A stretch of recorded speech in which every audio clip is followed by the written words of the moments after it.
Hari ini, kalau kita masih hidup itu semua karena anugerah Tuhan. Setelah berapa lama kita mendengar kabar yang mencekam tentang penyakit dan kematian. Gelombang demi gelombang mencekam menggetarkan sukma. Penyakit merajalela memisahkan manusia dengan sesama. Anak dan orang tua, tetangga bahkan datang ke gereja dengan penuh curiga. Hari ini kalau kita masih hidup itu semua Tuhan punya rencana.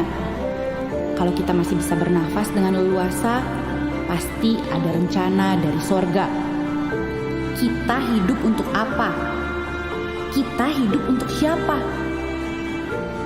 Ketika kita renungkan kalau segala daya sepertinya sirna, ditelan kabar berita yang malang melintang di seluruh jagat raya.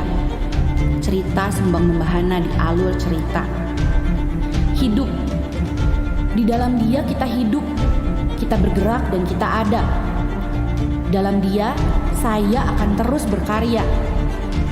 Adalah baik kalau saya hidup dan bisa terus mengisinya dengan penuh makna. Saya tidak akan melewatkan satu hari pun tanpa bersyukur di hadapan Pencipta. Apa rencana Tuhan untuk saya di fajar yang merekah? Tangan ini harus diulurkan untuk siapa? Hati ditunjukkan untuk melayani siapa? Daya, upaya, karya, tenaga, usaha akan aku lakukan segera. Karena kita tidak tahu hari ini hidup, besok ada apa. Selama masih ada udara di dada, selama kaki bisa melangkah, hidup ini untuk Dia.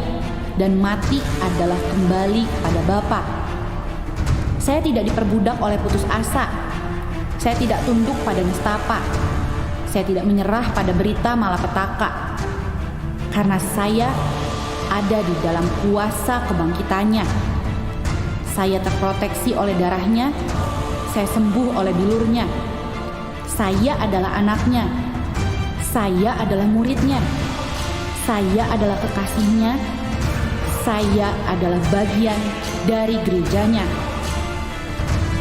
Alive to do good. Alive to connect with God. Alive to make disciples. It is good to be alive. I am blessed. I am redeemed. I am alive to bless others. I am grateful to be alive.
Welcome home. Shalom jemaat Tuhan. Shalom. Mari bangkit berdiri saudara. Kita mau puji Dia, kita mau sembah Dia. Sebab Tuhan sungguh sangat baik dalam kehidupan kami. Bapa, terima kasih Tuhan buat anugerah-Mu atas setiap kami. Kami boleh ada sampai hari ini Tuhan, semua karena anugerah-Mu, semua karena kasih karunia-Mu Tuhan. Kami mau lebih lagi masuk di dalam hadirat-Mu. Kami mau lebih lagi Tuhan mengenal-Mu. Bapa, biarlah blessing-Mu turun atas setiap kami anak-anak-Mu Tuhan. Sampai buah-buah roh-Mu Tuhan nyata dalam kehidupan kami. Kasih-Mu, sukacita, damai sejahtera, kebaikan, kesetiaan, kelemah lembutan, kemurahan hati, penguasaan diri. Itu boleh nyata dalam kehidupan kami Tuhan. Kami Tuhan boleh menjadi berkat buat setiap orang-orang yang ada di sekeliling kami. Terima kasih Bapa, terima kasih Tuhan Yesus, terima kasih Allah Roh Kudus. Kami mau Tuhan mulai ibadah kami hanya di dalam satu nama Tuhan kami Yesus Kristus. Amin. Kita bersorak-sorai buat Allah kita. Biar sampai seluruh bumi mendengar bahwa Yesus adalah Kristus Tuhan. Hai!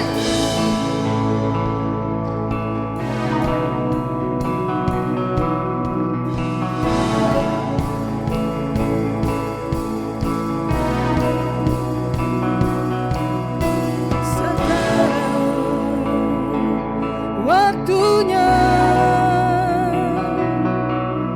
untuk bangkit dan berjalan menuju panggilan menghadap ke depan. Kami tidak bisa diam Tuhan. Ku tak dapat diam, jiwaku bersuka.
kekuatan-Mu lebih besar Tuhan. Hadirat-Mu adalah kekuatan buat setiap kami. Kuasa nama-Mu adalah penghiburan buat setiap kami. Darah-Mu adalah kesembuhan buat setiap kami Tuhan. Kami bersyukur punya Bapa yang teramat sangat baik. Hidup kami ada di dalam tangan-Mu sepenuhnya. Bahkan hari-hari yang lalu yang boleh kami lalui Tuhan, apapun yang terjadi atas hidup kami itu semua atas seizin-Mu. Bahkan rambut kami yang jatuh satu helai pun Tuhan, itu atas sepengetahuan dan atas seizin-Mu. Terima kasih Bapa. Kami mau naikkan segala syukur kami.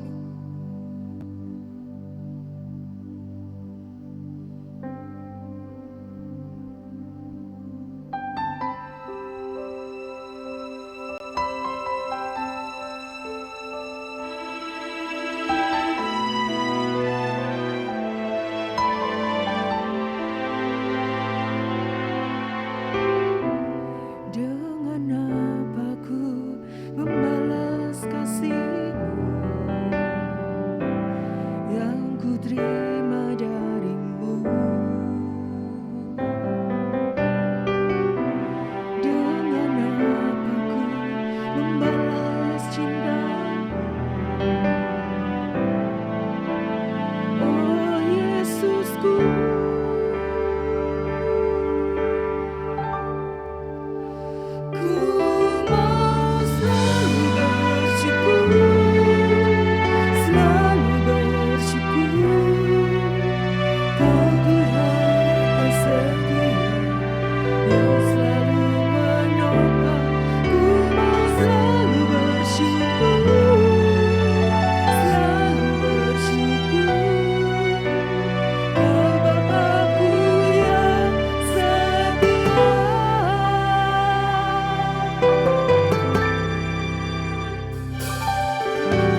ku bersyukur kepadamu.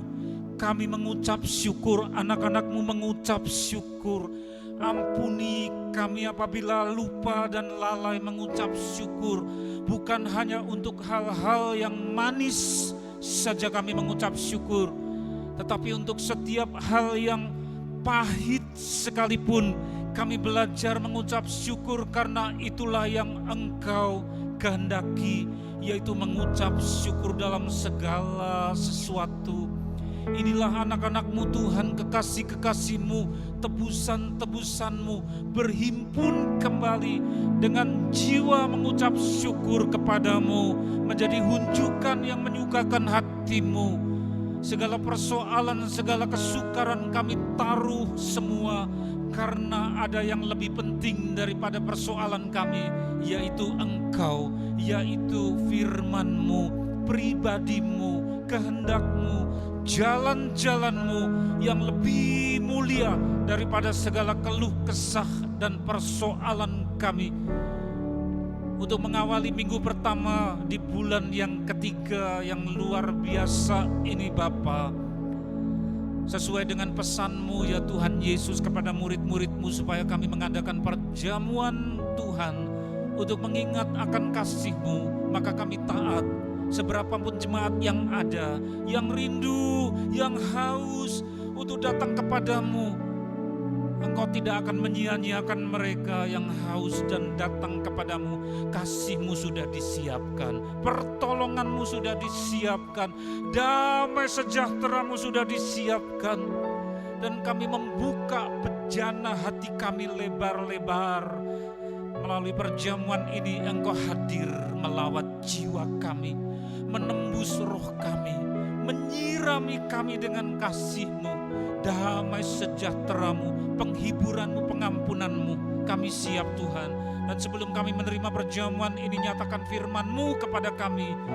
Kami siap untuk mendengarkan dengan segala hormat. Pakai mulut lidah hamba-Mu yang kecil, tidak ada apa-apanya di hadapan-Mu dan penuh dengan kekurangan ini, tapi Engkau berkenan untuk pakai hamba-Mu Tuhan, menyampaikan isi hati-Mu. Dalam nama Tuhan Yesus kami sambut kebenaran firman-Mu. Haleluya, amin. Selamat pagi saudara-saudara, selamat mengucap syukur di bulan yang ketiga. Tuhan sudah kehendaki kita untuk masuk dalam bulan ketiga di tahun yang luar biasa ini. Dan dalam tradisi suci, tradisi kudus, di mana ada perjamuan yang Tuhan pesankan dan kita harus taat untuk mengikutinya. Dan di bulan Maret ini saudara, di saat sebelum kita menerima perjamuan Tuhan, ada firman yang menjadi pesan isi hati Tuhan yang mau diberikan kepada kita dan bisa diberi judul, yaitu provokasi dan solusi. Itu temanya apa saudara? Provokasi dan solusi. Yang jelek yang mana, yang bagus yang mana? Tentu yang jelek, tidak baik, namanya provokasi. Yang pihak yang menjalankan provokasi namanya provokator ya. Lalu kegiatannya atau pekerjaannya yang tidak baik namanya provokasi. Yang melakukan namanya provokator. Provokasi jadi penghasutan, mengompori, memanas-manasi, membuat orang lalu membara atau bingung, tetapi arahnya adalah kepada celaka. Itu provokasi atau hasutan yang jelek saudara. Tetapi juga belakangnya bukan hanya ada provokasi, tetapi kita juga akan memperhatikan dan solusi, yaitu pemecahan. Saudara, didasarkan dari kitab Ayub pasal yang keempat. Siap saudara, siapkan hati kita sebelum menerima perjamuan ini. Ayub pasal keempat ayat 14 sampai dengan ayat yang berikutnya. Siapkan hati saudara. Demikian tulisan dari Elifas, yaitu sahabat Ayub yang besuk atau menengok Ayub yang sedang sakit. Gantian tiap sahabat yang besuk atau menengok, visitasi itu saudara, itu memberi nasihat.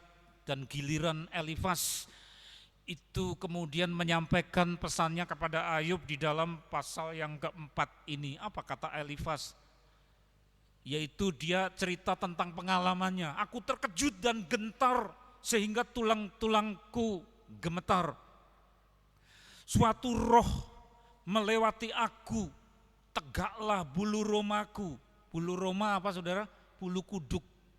Jadi yang ada di tengkuk itu berdiri semua, tanda bahwa merinding, bukan hanya merinding tetapi di bahasa Jawa gitok atau tengkuk juga bereaksi ya. Bulu roma sampai berdiri. Ayat 16, ia berhenti.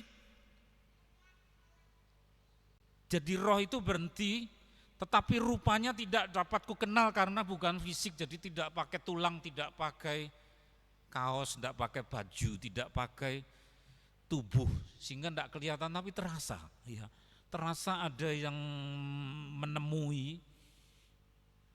Di situ ada yang hadir, satu hadirat yang tidak kudus karena membuat bulu tengkuk itu merinding. Terus grek begitu berhenti ayat 16. Nah Elifas ini merinding terus gimana? Ia berhenti tetapi rupanya tidak dapat dikenal. Jadi mata dua ini tidak bisa lihat, tapi terasa ada. Suatu sosok ada di depan mataku, suara berbisik-bisik ku dengar. Selain manusia, selain Elifas juga saudara-saudara kalau peka juga ngerti kalau ada yang tidak beres. Karena kita belum di surga saudara, tetapi masih ada di bumi. Sehingga yang ada bukan hanya kita bergaul, bersosialisasi dengan sesama manusia, tetapi juga ada Roh Kudus, tapi hadiratnya kudus penuh kasih, tapi juga ada roh-roh yang lain yang Paulus sebut. Penguasa-penguasa di udara, ada komandannya, jenderalnya, ada perwiranya, ada tamtama, ada bintaranya, tapi juga ada utusan-utusannya. Nah mereka itu tidak kelihatan meskipun kadang-kadang juga memperlihatkan diri, saudara, sampai membuat Elifas ini tulang-tulangnya gemetar. Itu ayat 14, karena hadirat yang tidak kudus ini. Bisa dijamin itu bukan Roh Kudus, tetapi roh apa saudara? Roh setan, sampai ke tulang loh saudara, reaksinya sampai kepada tulang-tulang. Terus ayat 15 itu yang disebutkan bahasa Jawa namanya gitok, ya, tengkuk. Nah saudara mungkin juga pernah merasakan barangkali lewat di satu rumah, terus tengkuk saudara yang bereaksi seperti Elifas, seperti ayat yang ke-15 itu, berdiri semua, atau ada istilah namanya mengkorok atau mengkirik. Ia berhenti, rupanya tidak dapat kukenal grek di depan, tapi tembus pandang, karena kalau kita melihat kursi ya kelihatan kursinya. Jadi yang hadir ini, hadirat yang tidak kudus itu ada, tapi tidak bisa ditangkap dengan mata. Ada binatang yang lebih peka daripada kita, yaitu peliharaan-peliharaan, ya guguk, anjing saudara, mereka seringkali peka. Saya sudah mengalami ketemu dengan mereka atau mendengar puluhan kali ya. Kok malam-malam mengeluarkan suara tertentu, gelisah dan seterusnya, bisa lebih dari 2-3. Ada apa ini ya? Teriak-teriak, melolong. Oh besoknya kemudian ada berita, ada yang pergi saudara, keluar dari tubuh. Anjing sering merasakan. Elifas ketemu dengan hadirat seperti itu. Berhenti grek di depannya, tidak bisa lihat ya, tembus.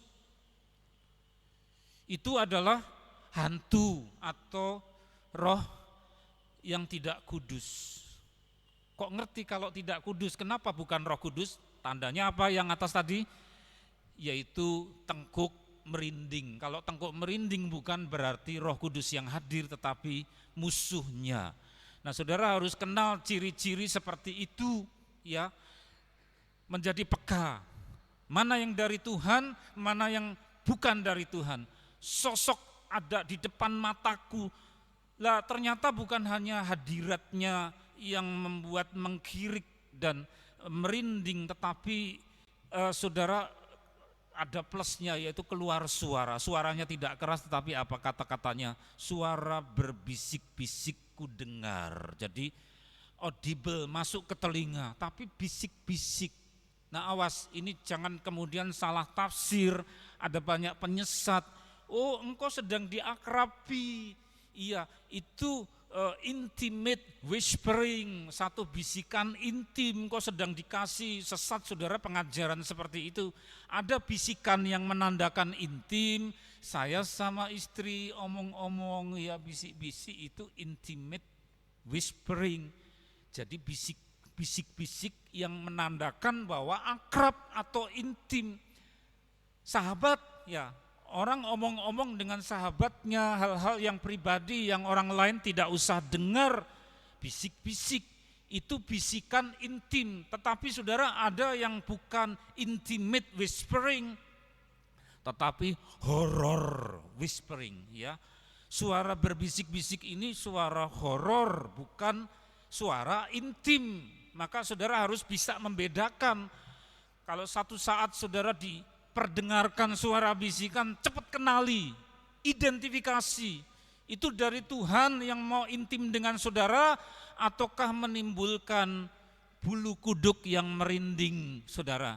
Ya, berbeda sekali suara berbisik-bisik. Jadi Elifas ini mendengar sahabat dari Ayub itu. Terus yang berikutnya, ayat berikutnya, ayat 17. Nah, bisikannya apa? Bisikannya apa yang diberi tanda merah itu? Itulah yang disebut provokasi, yang masuk dalam judul itu saudara, hasutan. Mungkinkah seorang manusia benar di hadapan Allah? Mungkinkah seorang tahir di hadapan penciptanya? Loh, kalau dilihat sepintas kelihatannya bijak ya, kelihatannya bijak saudara. Kata-kata ini benar atau tidak? Mungkinkah seorang manusia benar di hadapan Allah? Berarti satu pertanyaan yang mengharapkan jawaban apa? Jawabannya mesti tidak mungkin, karena pertanyaannya mungkinkah, apa bisa seorang manusia itu benar di hadapan Allah? Semua kan salah saudara, jadi jawabannya pasti apa? Tidak benar. Sehingga pertanyaan ini kalau dilihat, dibaca secara sepintas memang benar. Terus bawahnya diulang lagi, timpali sama. Mungkinkah seorang tahir ya, bersih di hadapan penciptanya? Kelihatannya kalau dibaca sepintas benar enggak? Benar. Tapi datangnya, lihat saudara, yang bicara siapa, yang bikin tengkuk tadi apa? Bulu roma berdiri. Dan sosok itu tidak kelihatan, bikin orangnya merinding. Elifas merinding. Meskipun omongannya bagus, benar, tapi lihat siapa yang bicara. Maka saudara, di sini kita memperoleh pelajaran, jangan hanya menangkap pernyataan-pernyataan yang nampaknya itu bijak, benar, masuk akal, betul, tapi identifikasi, kenali siapa yang bicara. Karena tidak semua hal yang benar, masuk akal, berada pada jalan relnya yang sesungguhnya, tetapi sebenarnya saudara itu provokasi. Ya, iblis juga bisa memakai firman. Ketika Tuhan memakai tubuh manusia dan berpuasa, maka iblis mengutip firman. Ada tertulis, ya, manusia hidup bukan hanya dengan roti saja. Saudara, ya. Itu yang Tuhan katakan kepada iblis untuk melawan provokasi si iblis. Dan Tuhan menegaskan bahwa apa saudara, yang dimakan bukan hanya roti tetapi firman. Kemudian juga dia ngutip, yang saya maksudkan iblis mengutip firman, kan ada tertulis, kalau engkau meloncat engkau akan ditatang oleh tangan malaikat. Itu kutipan dari Mazmur, tetapi Tuhan menjawab bahwa jangan mencobai Tuhan Allahmu. Ya, iblis bisa mengutip firman. Maka daripada itu, saya sudah menerima vaksin ketiga, saudara. Yang sudah dapat berapa orang di sini? Vaksin baik atau tidak? Ya, Vaksin baik atau tidak, saudara? Pemerintah punya program supaya rakyatnya sehat, berusaha supaya mendatangkan vaksin itu supaya kemudian rakyat jadi sehat, menjadi kuat. Kalau kena penyakit, tubuhnya bisa melawan. Tapi ada saja yang namanya provokasi, hasutan. Ketika disebarkan ke gereja-gereja, ke pendeta-pendeta, ke orang-orang Kristen, nah yang kemudian gampang sekali kena hasutan, lah kena saudara keracunan, yaitu berita-berita yang nampaknya bijak, nampaknya memberikan bekal supaya orang hati-hati, awas, yaitu programnya si 666, si antikris, akhir zaman sudah mendekat.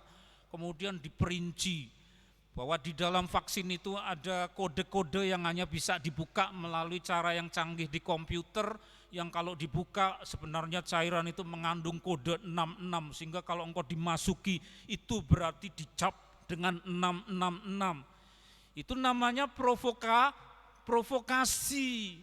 Diambil dari mana? Kitab Wahyu mengenai antikris. Antikris ketika datang, orang kemudian dipasangi tanda 66 pada tangan dan pada dahi, ya, pada kepala dan pada tangan. Yang tidak memakai cap antikris 666 itu, tidak punya itu pada dahi dan tangan, tidak bisa menjual dan membeli. Saudara, lah ciri itu apa ada pada vaksin? Ya, saudara tidak divaksin apa masih bisa membeli dan menjual? Masih, berarti tidak cocok dengan yang disebutkan dalam kitab Wahyu, saudara. Apakah yang divaksin itu tangan dan dahi? Tidak toh, yang divaksin adalah lengan saudara. Jadi hal yang tidak cocok dicocok-cocokkan. Maka dalam bahasa Jawa ada yang namanya gatukmologi. Sehingga orang-orang Kristen yang tidak tanggap lalu menyebarkannya ke orang lain. Awas lu, vaksin-vaksin berisi 666.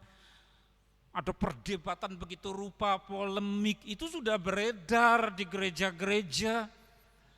Nah, jemaat kemudian konsultasi dengan pendetanya, dengan jemaatnya, tetapi yang tidak punya komunikasi ya lalu bergerak sendiri, kemakan dengan apa saudara yang disebut sebagai provokasi. Meskipun nampaknya saudara itu memberi kewaspadaan, yaitu awas antikris, awas antikris.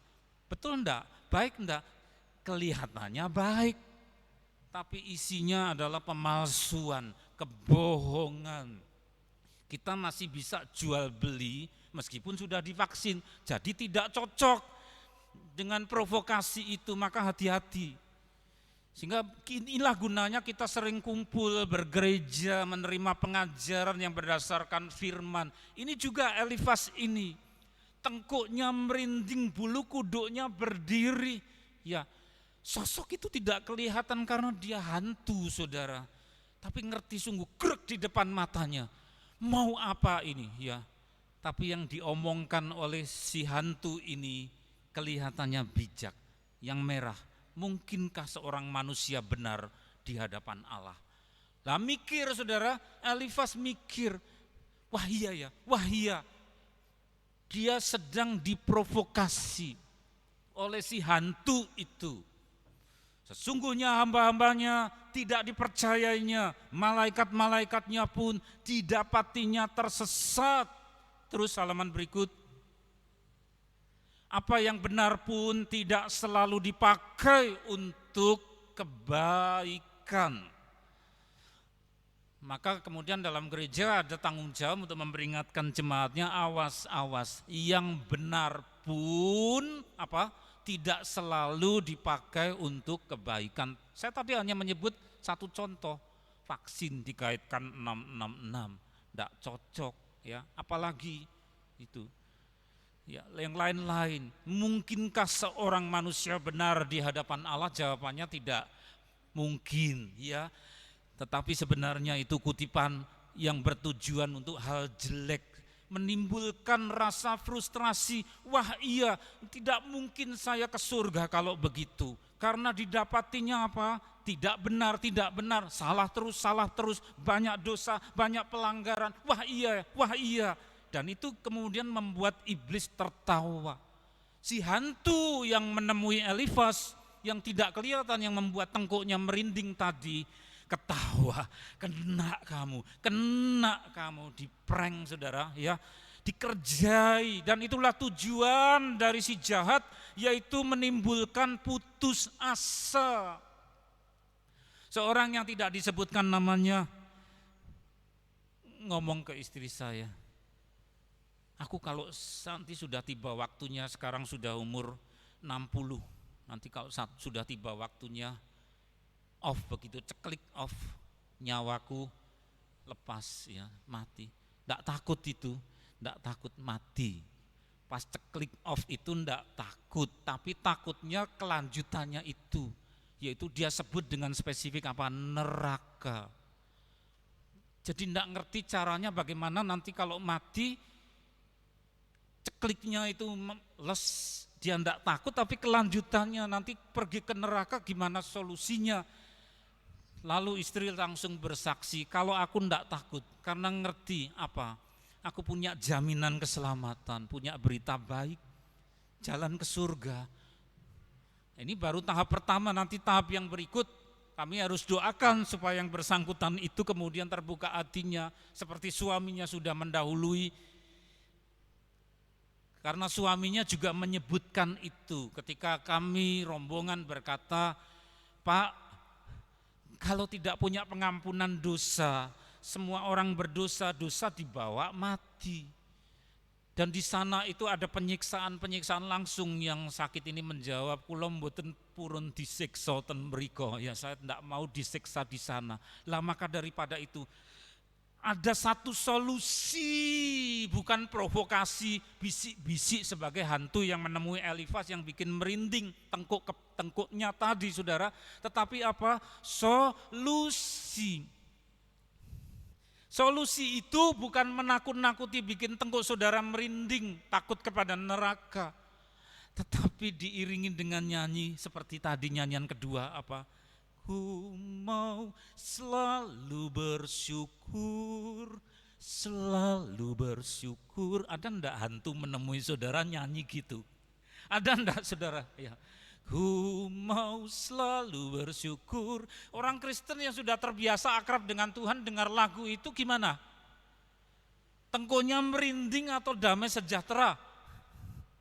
Damai sejahtera karena itu menjadi tunggangan atau kendaraan, wahana dari Roh Kudus. Puji-pujian kepada Tuhan, iman orang percaya diwadahi dengan puisi, dengan puits atau puisi, nyanyian, kendaraan Roh Kudus. Saya mengucap syukur, saudara-saudara rekan-rekan juga memproduk nyanyian baru, nanti kita akan doakan bersama-sama saudara untuk launching. Ya, ada lagu baru, itu produsernya pasti Roh Kudus, ngajari lewat talenta-talenta, lewat gereja ini meskipun kita tidak banyak dalam kelompok kecil. Adakah iblis dan hantu menemui saudara nyanyi seperti itu? Tidak ada. Pasti bikin tengkuk merinding seperti yang menemui Elifas, hantu yang tidak kelihatan, lalu memprovokasi. Tetapi Tuhan mengatakan apa? Solusi, dan solusi itu bersifat kasih. Jadi menerpa saudara-saudara merasa damai, ya kasih. Itu yang menonjol apa? Kasih. Amin saudara. Nah pastikan saudara ke gereja datang berkumpul juga diterpa oleh kasih. Terima itu, jangan tutup hati.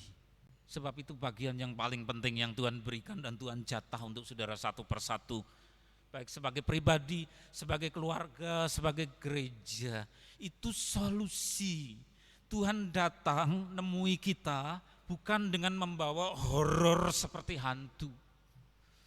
Iblis suka enggak? Tidak suka. Maka kemudian cari cara untuk menemui saudara, entah lewat pohon besar yang gelap ya, lewat gang sempit yang sepi, lewat bau-bauan, di mana di situ jauh dari parit, jauh dari kamar mandi, tapi kok bau-bau pesing. Dari mana ini? Ya, yang enggak masuk akal, itulah pekerjaan setan. Ciri-cirinya suka mengganggu saudara, kadang-kadang juga dengan bauan busuk, Kadang-kadang dengan bisikan-bisikan provokasi, kadang-kadang visual berwujud. Jangan percaya ya, dipret lah ya. Oh aku punya yang lebih penting, enggak ada urusan sama kamu, punya yang lebih penting. Ku mau selalu bersyukur. Minggir saudara, itu tadi hantu-hantu minggir. Karena saudara memiliki apa? Hati yang dibuka kepada solusi. Solusinya adalah aliran-aliran kabar baik. Halaman berikut kita lihat. Firman Kristus memberi harapan. Ini solusi atau provokasi? Firman Kristus memberi harapan. Solusi atau provokasi? Saudara, solusi ya. Isinya apa muatannya? Kasih, damai, sejahtera. Buka hati itu yang membuat perkasa, ya betul. Roma 10 ayat 15, ayo dibaca bersama-sama 1, 2, 3.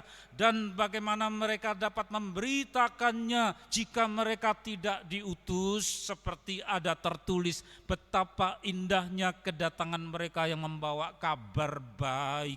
Tetapi tidak semua orang telah menerima kabar baik itu. Yesaya sendiri berkata, Tuhan siapakah yang percaya kepada pemberitaan kami? Jadi iman timbul dari pendengaran, dan pendengaran oleh firman Kristus. Firman Kristus tidak bisik-bisik bikin tengkuk merinding seperti yang dialami Elifas sahabat Ayub.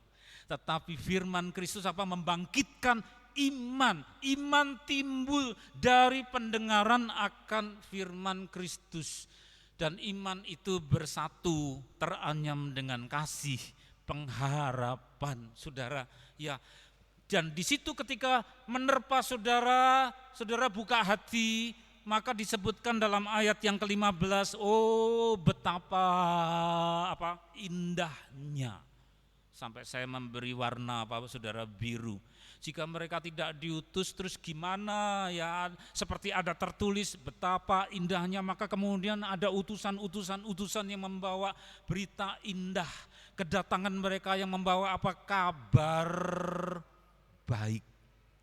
Bukan provokasi tetapi kabar baik itu solusi. Di mana ini dosa, banyak kesalahan Tuhan, lalu putus asa.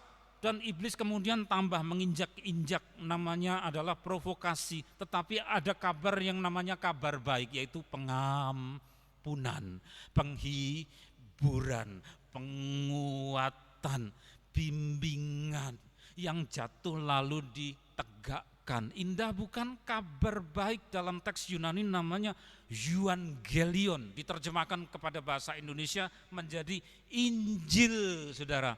Euangelion atau Injil yaitu kabar baik. Isinya apa? Kasih. Luar biasa. Dan itu kemudian firman yang berisi kasih, kabar baik itu dari 4 tulisan Injil. Saudara tahu dalam perjanjian baru ada 4 Injil, apa? Matius, terus apa? Markus, yang ketiga Lukas. Nah, Injil keempat namanya Yohanes. Injil keempat dari pasal 1 saja sudah luar biasa. Pada mulanya adalah firman. Firman itu bersama dengan Allah, dan firman itulah Allah. Terus dibaca ke bawah semua, lu ajaib. Orang jadi melek, ngantuk jadi melek. Pada mulanya firman, ya. Firman bersama dengan Allah, firman adalah Allah. Terus ke bawah orang jadi melek. Firman itu saudara menjadi manusia. Loh, firman kok menjadi manusia? Betul, pakai darah daging. Bukan untuk nakut-nakuti, horor, bikin tengkuk merinding, bukan. Tetapi memberi solusi mahal. Buat apa jadi manusia sang firman itu? Supaya dengan menjadi manusia berdarah daging, dicacah-cacah, dikorbankan. Lihat saudara di meja ini, perjamuan. Ada cairan merah yang harus kita minum mengingatkan kepada darah. Darah itu keluar dari tubuh yang merupakan tubuh manusia utuh. Firman menjadi manusia, memberi solusi. Solusi apa? Solusi kasih yang luar biasa. Karena tubuh kudus itu dikorbankan.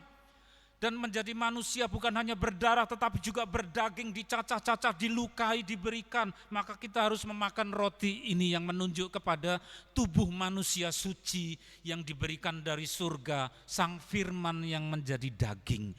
Dagingnya diberikan, itu solusi saudara, bukan bikin merinding horor, bukan horror whispering, tetapi intimate whispering. Bedakan dua itu. Haleluya, puji Tuhan, haleluya, syukur, syukur. Kita mau mengucap syukur saudara. Setan terus berusaha untuk menakut-nakuti saudara. Tapi anggap itu tidak penting, saudara punya yang lebih penting. Tuhan, kami punya yang lebih penting, yaitu Engkau. Engkau Tuhan lebih penting. Dengan solusi yang Engkau bawa, bukan lagi sekedar pengajaran, tapi dirimu sendiri. Engkau jauh lebih penting. Dan dirimu sendiri sudah dikorbankan menjadi tanda kasih. Sehingga Engkau juga berhak berbisik, tapi bisikan kudus. Intimate whispering, sehingga kami mengucap syukur kepadamu.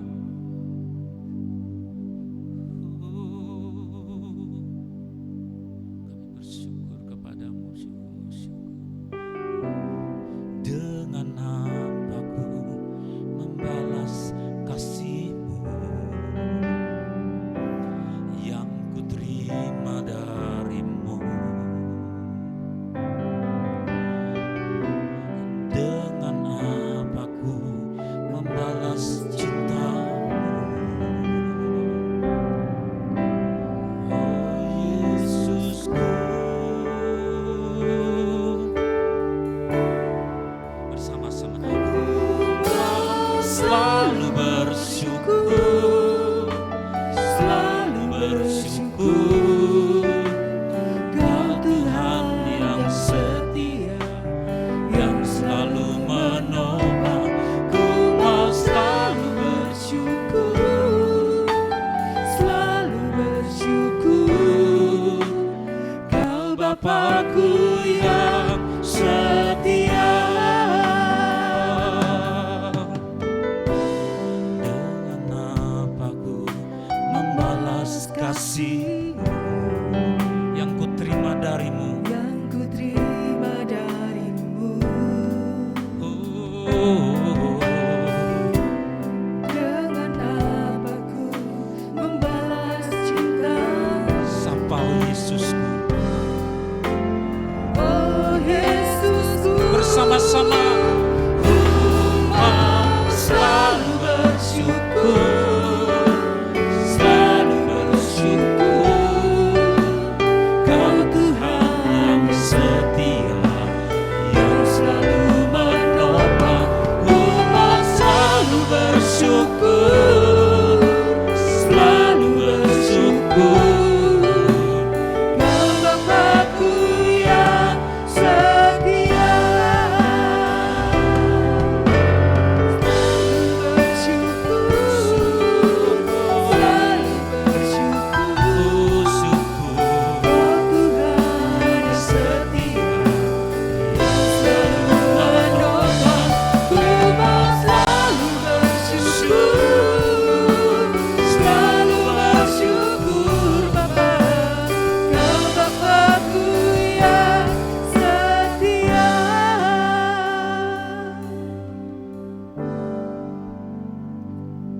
Bukan cuma setan, hantu yang bisa berbisik-bisik, tapi Engkau terlebih lagi berhak, punya hak yang lebih besar, membisiki kami. Bukan membisikkan sesuatu yang menakuti, tapi bisikan mesra, bisikan kudus, bisikan penuh kasih dan damai sejahtera, karena Engkau ingin intim dengan kami. Terima kasih Tuhan Yesus. Terima kasih Roh Kudus. Biar firman ini memenuhi hati kami. Dan terlebih lagi solusi itu satu, yaitu kasih-Mu, firman-Mu yang membangkitkan iman. Firman telah menjadi manusia dan dikorbankan buat kami. Oh, solusi yang luar biasa. Kami mau menerima perjamuan ini ya Tuhan. Layakkan kami, sehingga kami memakan dan meminum ini dengan ucapan syukur, dengan penuh hormat, dengan penuh cinta kepadamu.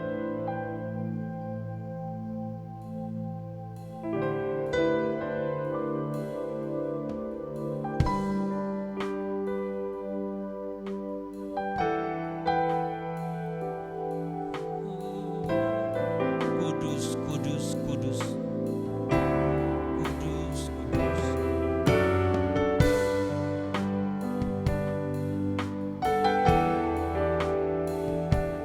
Kudus, kudus, kudus.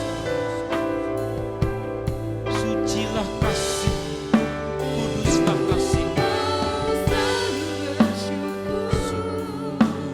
Selalu bersyukur.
Kami mengangkat dengan kedua belah tangan kami sebagai tanda hormat. Hormat kepadamu, kasih kepadamu. Karena kasih-Mu luar biasa. Engkau berbeda dengan hantu-hantu. Engkau berbeda dengan setan.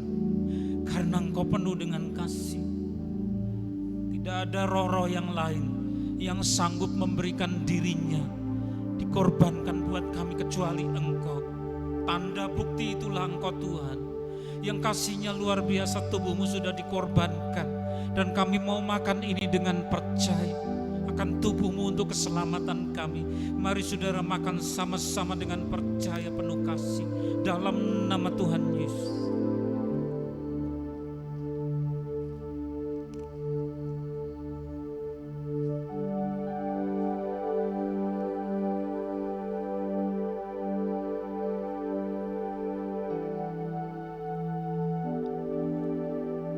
Dengan segala hormat kepadamu. Darah-Mu sudah dicurahkan ketika Engkau menjadi manusia, dan darah-Mu bersih, suci, supaya darah kami yang kotor karena dosa dibasuh, dibersihkan, supaya kami jangan ke neraka. Iblis hanya bisa menakut-nakuti bahwa tidak ada yang benar di hadapan-Mu. Kami juga tidak benar, tapi Engkau membenarkan kami, membuat supaya segala kesalahan kami dihapus. Solusi dari Engkau adalah darah-Mu, darah perjanjian. Karena Engkau berkata kepada murid-murid-Mu, inilah darah perjanjian yang ditumpahkan untuk pengampunan dosa banyak orang. Inilah kami Tuhan, yang juga disucikan oleh darah-Mu. Kami mau menerima ini dengan segala hormat, pujian. Kami minum sama-sama saudara dalam nama Tuhan Yesus.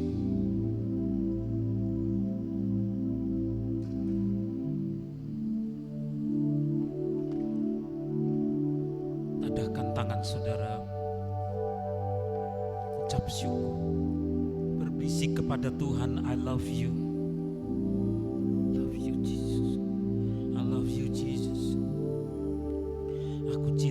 kepadamu. Tidak ada cinta yang lebih besar daripada cintamu. Cintamu Tuhan, kasih-Mu Tuhan, Yesus,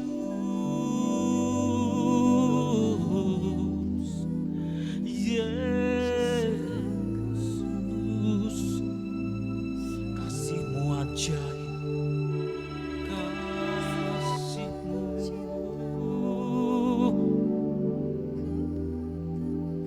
Biar itu meresapi seluruh roh jiwa tubuh kami.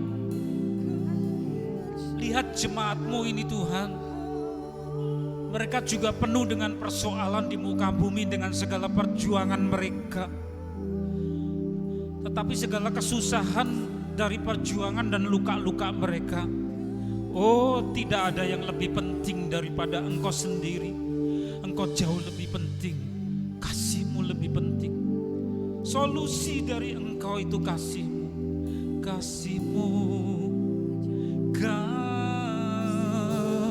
kasih-Mu, damai sejahtera-Mu meliputi seluruh jiwa tubuh kami dan roh kami. Haleluya. Hosana, hosana, hosana, hosana, hosana, hosana, hosana, hosana, hosana. Tuhan, dalam kesempatan ini pula anak-anak-Mu menggubah, mengarang suatu lagu yang sebentar lagi akan launching, akan diedarkan. Tanda kasih kepadamu, surat cinta kepadamu. Berkati ya Tuhan, sucikan, kuduskan, tahirkan. Apa yang kurang sempurna Engkau sempurnakan dan menjadi kendaraan dari Roh-Mu. Berkati lagu ini Tuhan yang baru, yang minggu depan akan dinyanyikan dan diperkenalkan kepada seluruh jemaat. Dan Bapa dipermuliakan, kuduskan, kuduskan, kuduskan. Dan kami juga akan mengucap syukur anak-anak-Mu yang sudah Engkau beri talenta itu Tuhan Engkau berkati. Pribadi lepas pribadi, berkati keluarganya, berkati pekerjaannya, berkati kuliahnya, berkati seluruh kehidupannya, berkati pelayanannya. Hamba-hamba-Mu, anak-anak-Mu hendak mengucap syukur dalam bentuk persembahan yang akan dikumpulkan. Bapa, kuduskan dalam nama Tuhan Yesus.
Tersenyum mendongakkan kepala, tersenyum kepada Bapa, tersenyum kepada Tuhan Yesus. Karena Dialah yang mengasihi kita. Tuhan, inilah senyum dari jemaat-Mu, cinta kepada Engkau. Dan Engkau sudah mencintai, dan cinta ini kekal, dibawa mati sampai ke surga. Dan Engkau sudah memberi panjang umur kepada kami semuanya, tugas kami belum selesai. Maka Engkau akan mencurahkan berkat-Mu. Saudara, terimalah berkat yang dicurahkan di dalam nama Allah Bapa di surga. Kasih karunia Dia yang sudah menjadi manusia dan dikorbankan bagi kita, Tuhan Yesus Kristus, serta penyertaan, damai sejahtera, sukacita, pengharapan oleh Roh Kudus pada hari ini sampai Tuhan datang yang kedua kali, bahkan sampai selama selama-lamanya dalam nama Tuhan Yesus. Semua yang percaya berkata bersama, amin. Sampai berjumpa kembali saudara di dalam ibadah minggu depan. Tuhan menyertai. Salam berkasa. Salam berkasih. Kuasa Tuhan lebih besar menyertai, tak ada yang mengalahkan Tuhan Yesus segala